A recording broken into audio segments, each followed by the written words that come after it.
Welcome back mga kabayan. Nagbabalik po muli ang inyong lingkod upang magbigay sa inyo ng mga bago at nagbabagang mga balita.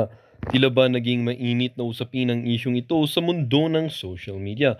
Sa isang nakakagulat na pahayag, binasag na ni Vice President Sara Duterte ang kanyang katahimikan at inamin na mayroon siyang hawak na USB flash drive na naglalaman umano ng isang video kung saan makitang gumagamit ng bushab itong si Presidente Kuting. Ayon kay Duterte, ang nasabing USB ay binigay sa kanya ng isang tinaguriang eyewitness na si Cathy Binag. Sa isang press conference ngayong araw, inilantad ni VP Sara ang kontrobersyal na impormasyon na nagdulot ng matinding reaksyon mula sa publiko at mga opisyal ng gobyerno. Ayon kay Vice President Duterte, matagal na siyang kinukumbinsi ng ilang mga tao na ilabas ang ebidensyang ito, ngunit pinili niyang manahimik upang mapanatili ang kaayusan at kapayapaan sa bansa. Gayunpaman, aniya, dumating na ang oras upang ang katotohanan ay lumabas. Matagal ko nang tinataglay ang ebidensyang ito. Ayokong gamitin ito dahil alam kong masisira ang tiwala ng publiko, ngunit kailangan natin ng transparency, lalo na kung ang isyong may kinalaman sa kaligtasan ng bansa, ani Duterte. Si Cathy Binag ang umano'y nagbigay ng USB flash drive kay VP Sara ay isang kilalang personalidad sa larangan ng pag-iimbestiga at kilala bilang isang mapagkakatiwalaang source. Subalit, hindi pa malinaw ang mga detalye kung paano nakuha ni Binag ang naturang video o kung ano ang kanyang motibo sa paglabas ng impormasyon. Agad namang naglabas ng pahayag ang kampo ni Presidente Kuting na tinawag na walang basehan at isang malinaw na paninira ang mga aligasyon laban sa kanya. Anila, ito ay bahagi lamang ng mas malaking plano upang pabagsakin ang administrasyon at si Presidente Kuting mismo. Habang tumitindi ang kontrobersya, nananatiling naghihintay ang publiko sa mga susunod na akbang mula sa mga awtoridad at mga tagapagtanggol ng Pangulo. Ang isyu ay patuloy na pinag-uusapan sa iba't ibang plataforma na nagdudulot ng matinding pag-aalala tungkol sa kalagayan ng liderato ng bansa. Sa ngayon, wala pang konkretong aksyon ang isinagawa ukol sa USB na hawak ni VP Sara. Patuloy namang umaasa ang mga mamamayan ng isyong ito ay mapag-aaralan ng gusto at ang katotohanan ay mananaig. Well, para nga sa buong impormasyon ay panoorin na lamang ang buong video at kung bago ka pa lamang sa aking channel ay huwag kakalimutang mag-subscribe, pindutin ang notification bell at piliin ang all upang laging maging updated sa mga bago at nagbabagang mga balita. At sa mga solid viewers naman natin dyan, maraming salamat naman po sa patuloy na pagtangkilik sa ating channel. Tuloy-tuloy lang po ang laban para sa katotohanan at para na rin sa kinabukasan ng ating pinakamamahal na bansang Pilipinas. Wala akong description sa relationship namin ngayon ni President Marcos. Hindi na kami nagkakausap. Help, I'm still at the restaurant, still sitting in a corner I haunt, cross-legged in the dim light, they say what is sad. Honestly mga lords, nakakalungkot sa totoo lang. Pero ganun yan eh. 'Di ba? Kumbaga sa nakikita kasi natin right now, naiwan talaga si VP Inday Sara. 'Di ba? Parang nag-iba ng dimension or nag-iba ng landas, no? Si President BBM. And sobrang nakakalungkot lang mga lords kasi kita niyo naman si VP Inday Sara, 'di ba? First year pa lang niya sa tungkulin, no, as Vice President. Kita mo naman ang effort ni VP Inday Sara na rumispeto, maging humble kay President BBM. Pero anong nangyari? Mas pinili ni President BBM ang mga taong nakapaligid sa kanya. Di ba? Mas pinipili niyang makipag-alyansa sa mga taong ang iniisip lang ay mga, di ba, yung mga personal interest lang nila. Nakakalungkot lang mga lords kasi VP Inday Sara is willing to work with the Marcos government.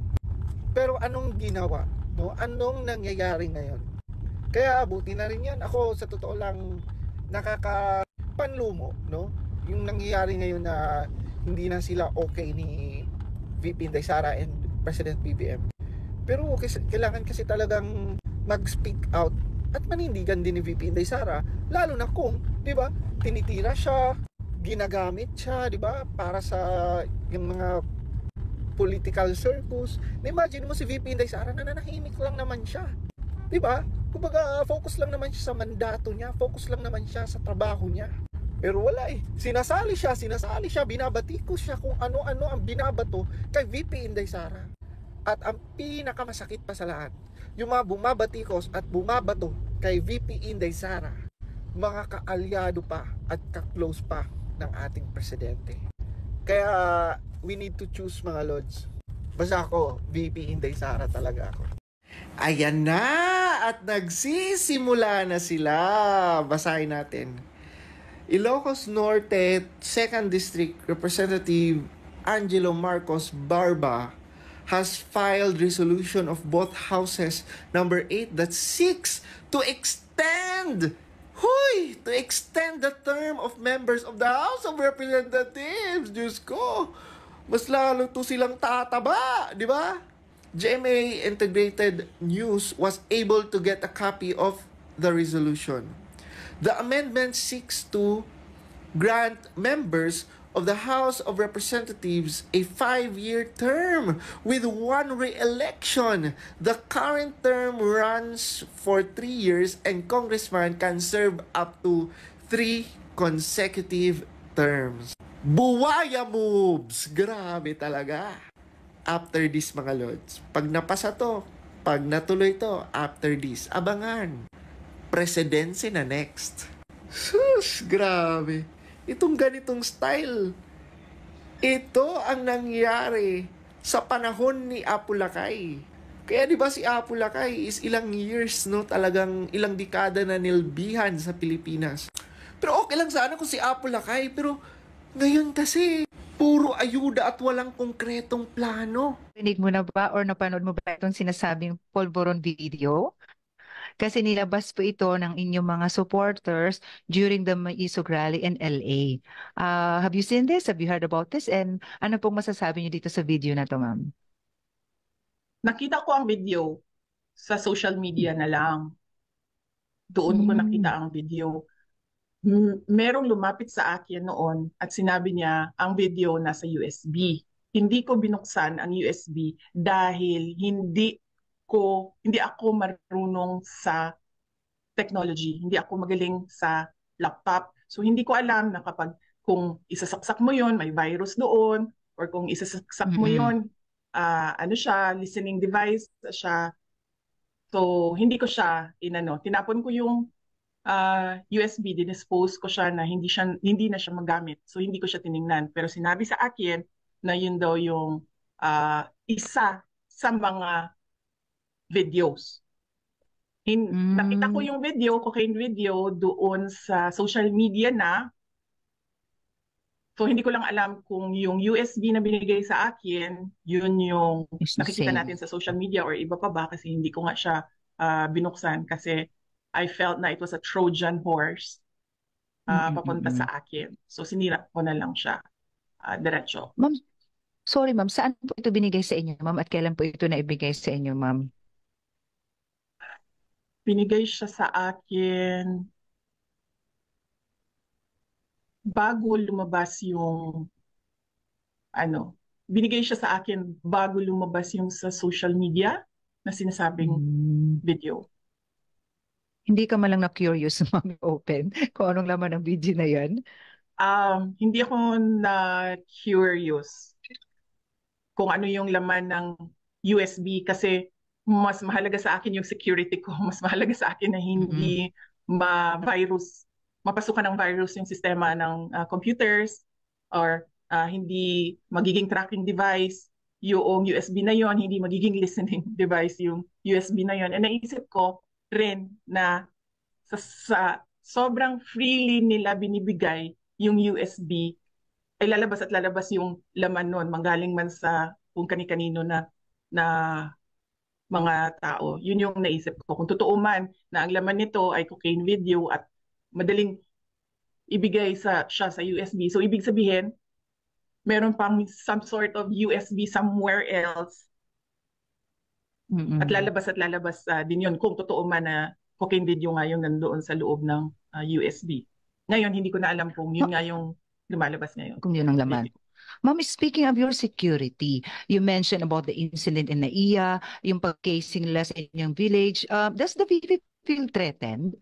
How do you feel right now, ma'am? Kasi yung mga instances na gano'n, na VP, first po kayo nakakata rin ng sort of harassment. Parang identified silang DPE supporters. So may mga ganong instances. So again, yung incident sa NAIA at yung pag-casing nga po na sinasabi po ninyo sa village po. So you feel threatened, ma'am?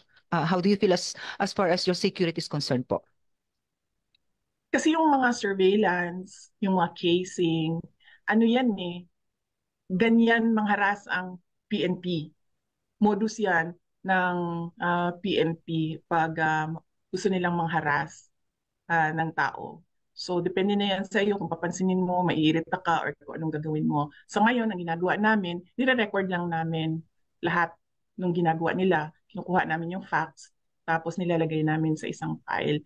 Do I feel threatened? Um, this is Yes po. not the first time na nagkaroon kami ng problema sa politika as a family. Yung mga taga Davao, maalala nila noon, nung tumakbo akong Mayor 2010, ang kalaban ko noon ay si Speaker Nograles, House Speaker na rin ulit. Mm-mm, mm-mm. At the time, he was so powerful kasi nasa admin siya. And ganito, parang ganito din yung mga nangyari noon. So, hindi siya first time sa akin.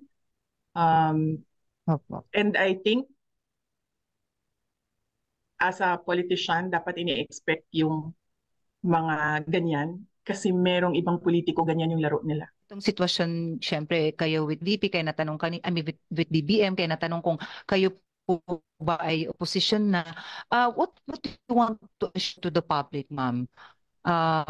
Kasi nagbanggit kayo sa inyong statement na sanay ma'am, yung sa Pilipinas, mga taong walang katapatan sa trabahong sinumpaan na namumuno sa politika, meron ba kayo in particular dito ma'am na tinutukoy? Kasi parang ang tao medyo sila yung sabi nga 'di ba mas importante yung taong bayan. So unang-una ito ma'am, sinong tinutukoy niyo dito at pangalawa, ano ang assurance niyo po sa public in general na maayos pa rin tumatakbo ang ating bansa kahit medyo may mga ganito mga political issue ma'am? O kung sino yung nakikita ninyo nagre-react publicly and privately sa mga sinasabi ko, yan yung mga tao na natatamaan sa mga sinabi ko sa statements ko kahapon. Yung hindi tapat sa serbisyo, hindi tapat sa kanilang trabaho, at hindi tapat sa pagsisilbi sa taong bayan ng Pilipinas. Kung meron kayo naririnig na nagre-react privately, nag-go off the record, or yung meron kayo nababasa dahil nagpapa-interview, tinatamaan yan sila kaya nagre-react. Ma'am, maayong hapon. Last na lang Jude, ma'am. Si MJ sa SMNI. Ma'am, meron pong mga manifesto ang retired PMAers, mga retired generals. Sinisingil po nilang administration sa sablay na sistema sa anti-flooding at meron silang panawagan kontra corruption. Sinabi nila ma'am na dapat na daw magdeklara ng war against corruption sa Pilipinas bilang Vice President at malapit po sa mga taga-AFP at malaki ang paggalang nila sa iyo ma'am. Ano pong masasabi niyo? Totoo yan. Totoo talaga yan, di ba? Kahit si Senator Amy Marcos, meron na siyang interview kung saan sinabi niya na naglalagay ang mga congressman, at sinabi pa niya, di ba, meron siyang kwento na nangyari talaga na conversation sa kanila, nangyari sa kanila noong congressman na mayroong corruption sa flood control projects. In fact, isa yan sa mga rason kung bakit ako nag-resign. Pero hindi sa DPWH, ang sa Department of Education. Meron akong protesta sa ginawa sa budget sa Department of Education. Sinubukan ko na ayusin siya last year, pero parang walang narinig. Sinubukan ko na ayusin siya pagdating namin sa Senate.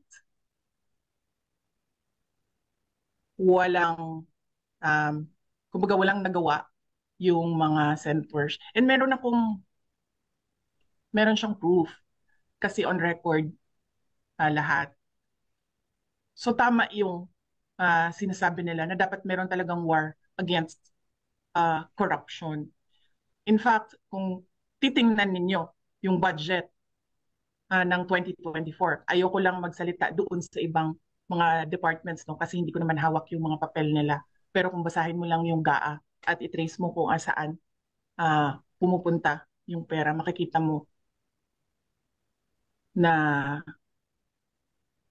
hindi maayos yung pag-handle ng pera, ng budget ng gobyerno.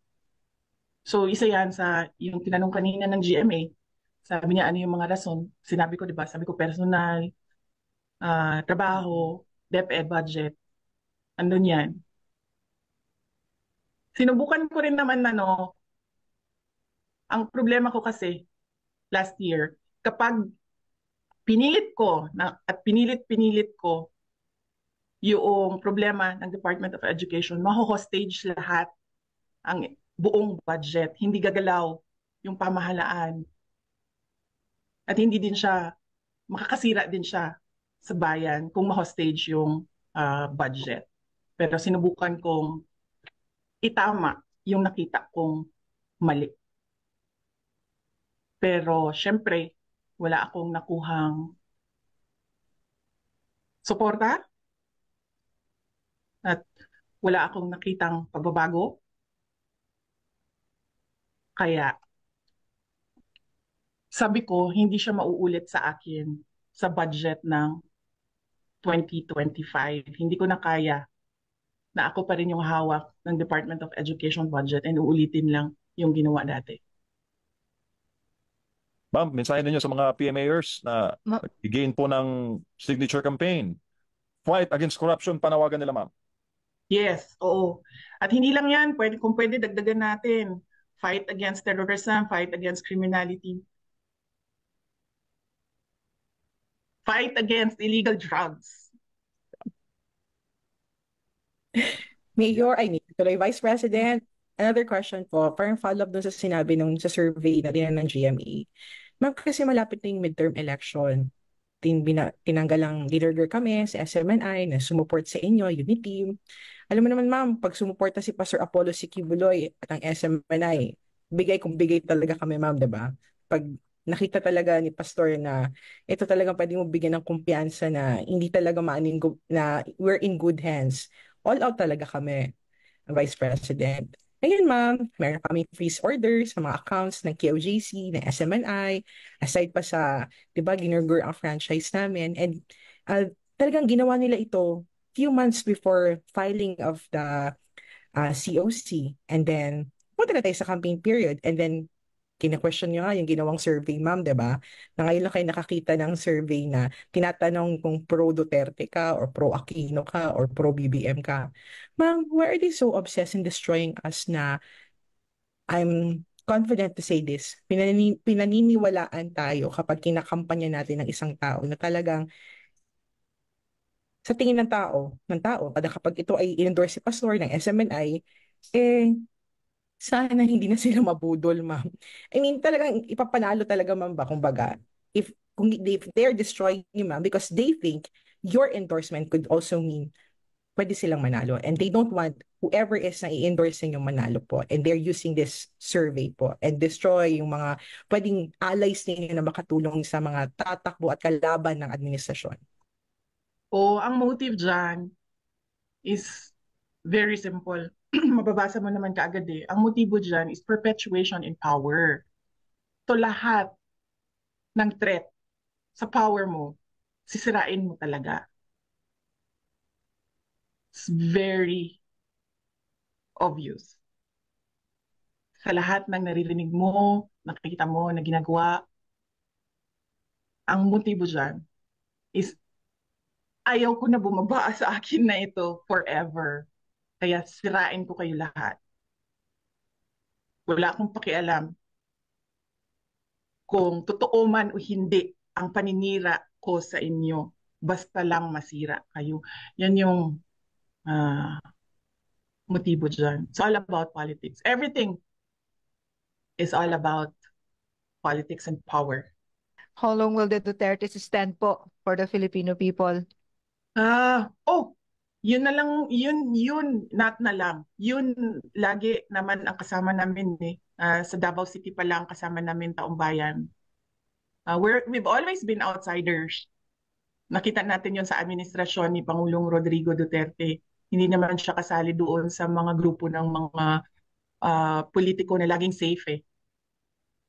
Si PRD was always in the eye, always the eye of the storm si PRD dahil para sa kanya Taong Bayan yung kasama niya, hindi mga politiko.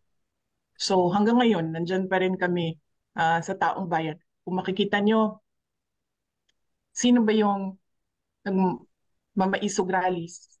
Diba? Sino ba yung mga nagko-conduct ng mga maisog meetings? Wala naman kayo nakikitang politiko dun eh. Lahat sila, mga ordinary citizens, lahat sila Taong Bayan. So, hindi ko lang alam kung hanggang kailan nandyan ang suporta ng Taong Bayan. Pero kami, for all eternity, yung pamilya namin nandito para sa tao. Well, dito nga nagtatapos ang bidyong ito. Kayo naman po ang aking tatanungin mga kabayan. Ano naman po ang inyong mga reaksyon sa balitang ito? Ang ating comment section ay bukas para sa inyong mga samot-saming reaksyon at komento. Lagi niyo pong tatandaan na bilang isang mamamayan ng bansang Pilipinas at bilang isang butante at bilang isang matapat na mamamayan na nagbabayad ng buwis dito sa bansang ito ay kailangan din natin magsalita at mag-react.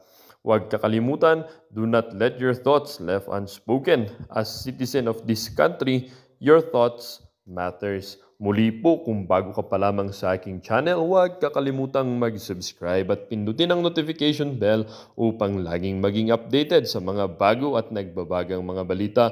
Huwag din kakalimutang mag-iwan ng like at i-share ang bidyong ito upang ang inyong pamilya, kaibigan at kakilala ay maging aware din sila sa kung anong nangyayari sa ating pinakamamahal na bansang Pilipinas.